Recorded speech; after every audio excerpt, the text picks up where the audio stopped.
Qual a logística do nosso trabalho em relação ao resgate de animais silvestres em situação de risco?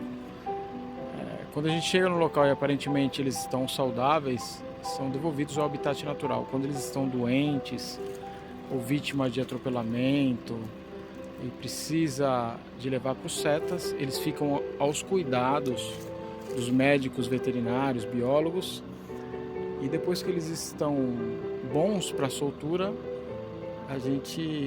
hoje a gente foi levar dois animais lá, um pássaro e um saruê órfão, e já tinha animal lá apto à soltura, né? Eles cuidaram desses animais e hoje está apto à soltura. A gente vai fazer a soltura aqui nessa área de reserva, né?